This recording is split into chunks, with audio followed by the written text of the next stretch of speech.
dalam artikel ni ada beberapa gambar lah, dan salah satunya gambar ini dia punya pondok yang ada lubang-lubang peluru. Ya, jadi dia macam okey, kita cuba tunjuk. So ini boleh cerita sikit apa benda ni sebenarnya?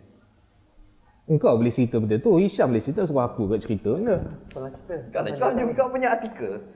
Itu kesan tembakan peluru waktu diorang cuba nak tangkap Ustaz Ibrahim Libya.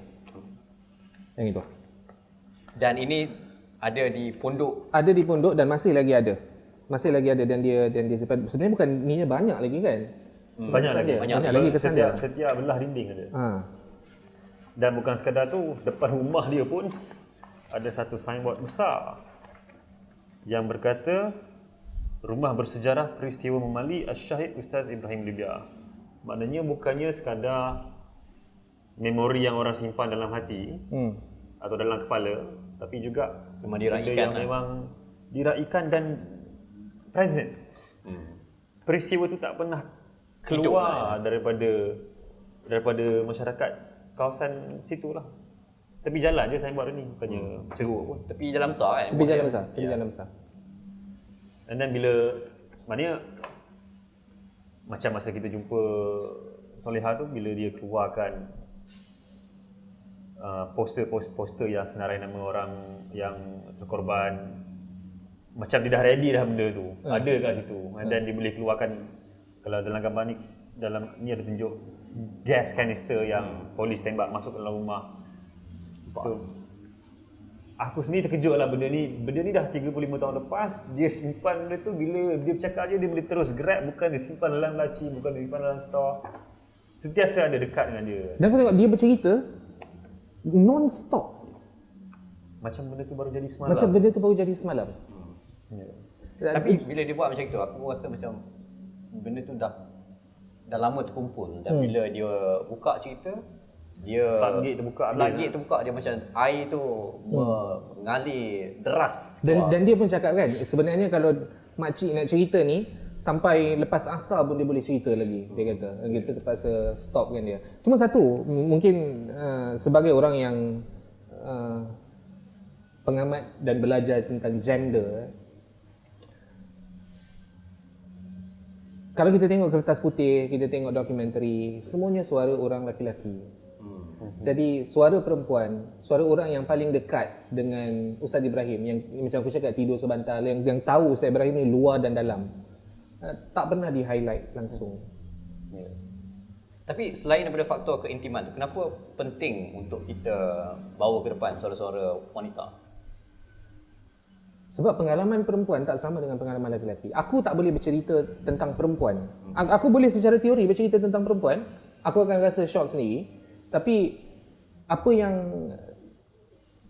secara realitinya terjadi kepada perempuan itu tak sama. Pengalaman perempuan dengan kita bercerita, pengalaman perempuan tu berbeza. Mungkin next time, nanti sebelum orang marah, next time mungkin kena dipanggil orang perempuan jugalah ni, kita bertiga je. Yalah, harapnya bila ada penulis. So siapa wanita yang nak menghantar rencana ataupun esei, apa lagi boleh hantar? Komik pun boleh. Komik pun boleh. Sajak. Kalau anda kreatif, review filem dalam bahasa Melayu, buku sangatlah dialu-alukan. Ada honorarium. Oh ya, kita semua membayar tulisan-tulisan. Afiq dapat duit. Afiq dapat duit. Pandai belanja lah. Tak besar lah duit tu, tapi okey lah. Aku dah buat roti jala kau celaka. Jadi we change our mode sikit. Kita alih perbincangan kita. Sebab tadi kita bincang daripada aspek cerita sejarah itu sendiri. Kalau kita datang ke present day lah, pada hari ini, Memali ni masih lagi satu insiden yang belum ada solusi. Tak ada. Dan dulu ada dia punya pejuang-pejuang utama, tapi sekarang ni mungkin sebab dia kira ada betul. Biar aku cakap. Fake al-aulawiyat dia. Kau nak cakap tu, biar aku cakap. Sekejap, sebelum tu kita cuma beberapa hari kurang daripada ulang tahun ke-35. Oh ya. Kes ni sebenarnya dia berlaku pada hujung November tahun 1985. Betul.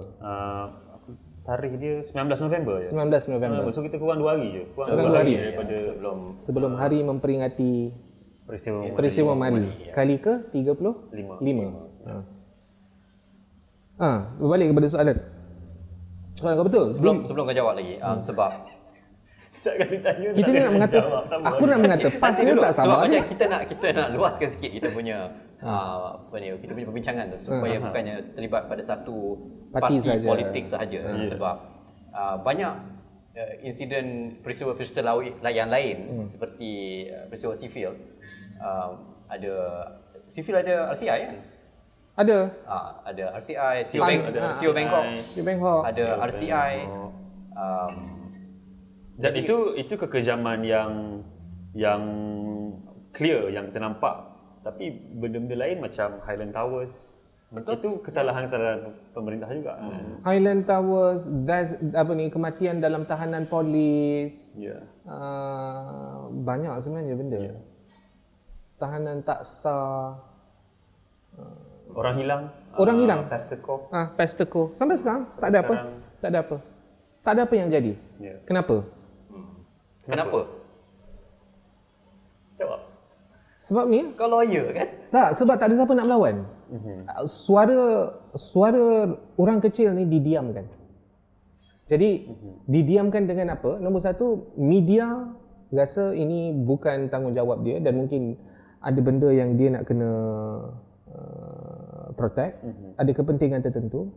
Kemudian kita didiamkan dengan undang-undang yang zalim. Kita ada Akta Hasutan yang sampai sekarang daripada zaman Pakatan Harapan kata nak mansuh, sampai sekarang tak mansuh. Walaupun ada beberapa undang-undang draconian yang lain yang kita dah mansuh macam ISA, tapi masih lagi banyak undang-undang ni. Kemudian ketulusan polis, siasatan polis masih lagi tak ada. Kita tengok baru-baru ni bila ada insiden beberapa orang India yang ditahan, kemudian dipukul, ditahan balik. Apa yang ketua polis buat? Ketua polis ugut. Sedangkan ini aparat pemerintah yang dibiayai dengan wang rakyat.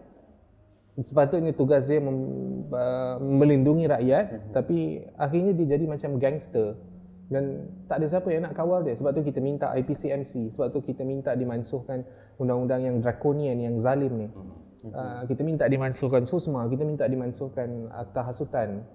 Benda-benda macam ni yang sebenarnya buat orang takut nak bercakap. Diam kita tu bukan sekadar disebabkan media, diam kita bukan sebab kita tak tahu, tapi diam kita sebab takut. Dan kenapa kita takut? Sebab tak ada siapa yang nak tolong kita, tak ada siapa yang nak protect kita.